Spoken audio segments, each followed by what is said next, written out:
Indian subcontinent has witnessed some of the greatest emperors and empires that the world has ever seen. While much of the attention is usually focused towards medieval and post-medieval empires of the north, the south has seen some extraordinary rulers throughout the history. While most of them have been reduced to only a side note in our academic history books, but their fame still lingers after centuries.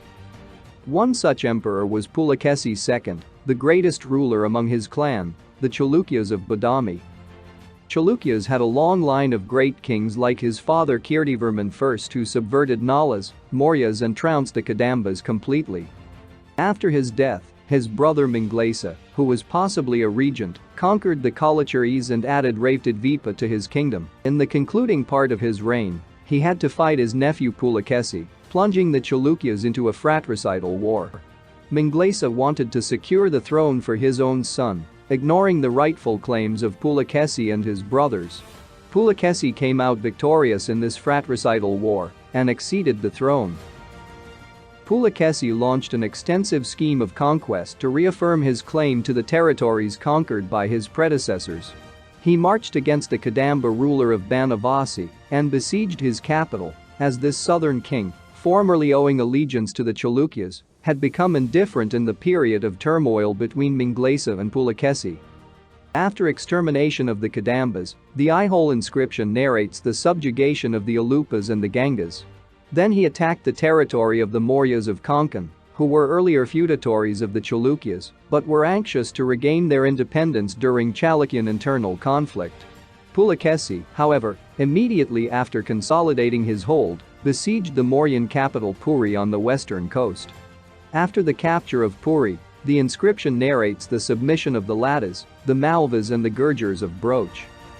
After these successful campaigns, around 612 AD, Pulakeshin's paths crossed with another great ruler, Harshvardhanar Harsha of Thaneswar, the ruler of the north, who headed south to expand his kingdom, while Pulakeshin also harbored the hopes of heading north and achieve which none of his ancestors did. The two armies met on the banks of Narmada, and Harsha was stopped in his tracks by Pulakeshin's army and had to abandon his plans of expansion and retreated.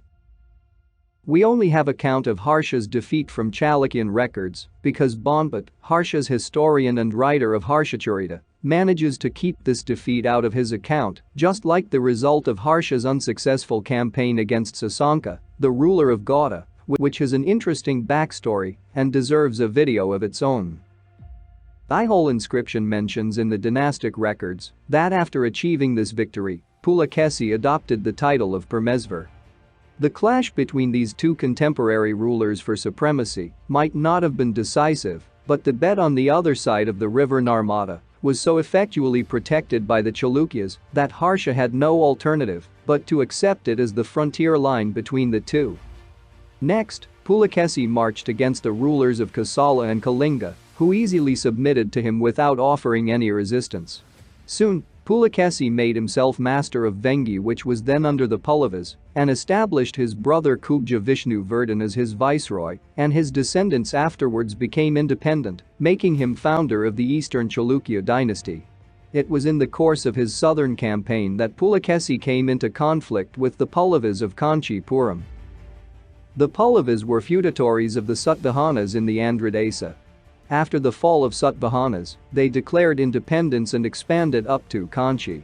It has been noted by historians that they were strangers to the Tamil country, unrelated to the ancient lines of Cheras, Pandyas and Cholas. Mahendravarman Pallava was the contemporary of Pulakeshin. He is called the king with the beautiful Tandai garland in the Dalavanar cave inscription. Simha Vishnu, father of Mahendravarman, who defeated the Kalabras and re-established the Pallava kingdom, was the founder of the line of the great Pallavas of Kanchi and is also said to have completely vanquished the Samhala king of Ceylon, who was proud of the strength of his arms. According to tradition, Mahendravarman was originally a Jain and persecuted the followers of other faiths. His turnaround was brought about by Savite Saint Uppar, otherwise known as Taruna Vukarakar. Uppar was one of those who is believed to have been persecuted by him, but his wonderfully miraculous powers, especially the manner in which he escaped the tortures to which he was subjected by the Jains, moved the Pallava king to embrace Saivism. When Pulakeshin came knocking at their door, the Pallavas, under Mahendravarman, fought a series of wars in the northern Vengi region. It appears that Pulakeshin had made elaborate arrangements for his expedition against the Pallavas of Kanchi, utilizing his six-fold army consisting of hereditary troops filled with heroism and energy. He was successful against the Pallavas, who were forced to go behind the walls of Kanchipuram. They were, however, not fully subjugated, and Pulakeshin did not attempt to cross the Kaveri for strategic reasons and communication difficulties. Some Pallava grants also suggest that Mahendravarman decimated his chief enemies at Pulalur. Although Mahendravarman saved his capital, he lost the northern provinces to Pulakeshin. As soon as Pulakeshin returned to his capital, the Pallavas were not slow to take the initiative in befriending their neighbors and put up a joint force against the Chalukyan ruler of Badami. After his widespread military exploits, as per Aihole inscription, Pulakeshin became the sovereign ruler with an extensive empire, bounded by oceans on its three sides and crowned by the Vindhyas in the north. Since it was not physically possible to administer this vast empire directly from the headquarters, Pulakeshin had to parcel out his empire amongst the members of his family as well as loyal feudatories. The indecisive nature of the first campaign against the Pallavas and Pulakeshin's return to the capital, followed by Narasimhavarman's accession to the throne due to the demise of Mahendravarman, prompted Pulakeshin to measure his strength once again with the southern powers, especially the Pallavas. Even his further push in the south was uneventful in the sense that it did not involve permanent annexation or domination over the territories of the Cholas, Cheras and the Pandyas. The occasion was, therefore, ripe for him to avail himself of another opportunity to extend his area of conquest, consequent to the death of his old adversary. Pulakeshin first started against Abanas, who were the feudatories of the Pallavas. After overrunning their kingdom, he moved against the Pallavas and once again threatened their capital. It appears more probable that Narasimhavarman too was interested, as is natural, in regaining control over the territory lost to the Chalukyas in the time of his father. In the clash between the two at several places, prominently at Parayala, Suramara, and Manamungla, about 20 miles to the east of Kanchipuram, the Pallavas appeared to have had an upper hand over the Chalukyas. This was only the beginning of the Pallavas' victory over the Chalukyas. Narasimhavarman's success in these three battles helped him in his offensive campaign against the Chalukyas. It is not known where the final battle was fought, but it is evident from the Pallava records that Pulakeshin was probably killed in action, resulting in the capture of Badami by the Pallava general Sirathandar Paranjoti. In this clash, the Pallava ruler was also assisted by Manavarman of Ceylon. The Pallava conquest and capture of the Chalukyan capital is confirmed by the title of Vatapi Kanda, meaning victor of Vatapi or taker of Vatapi, accorded to Narasimhavarman in the Pallava inscriptions. Moreover, the Pallava records also describe that Narasimhavarman had written the word victory on the back of the Chalukyan army, visible while fleeing from the battlefield.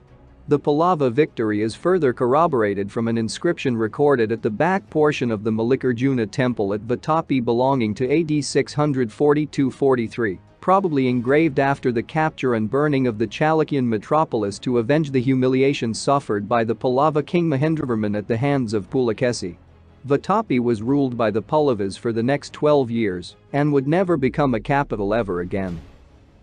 The Sinhalese Prince Manavarma, who helped Narasimhavarman crush his enemy Pulakeshin, was returned the favor, and Narasimhavarman helped him twice with an army to invade Ceylon.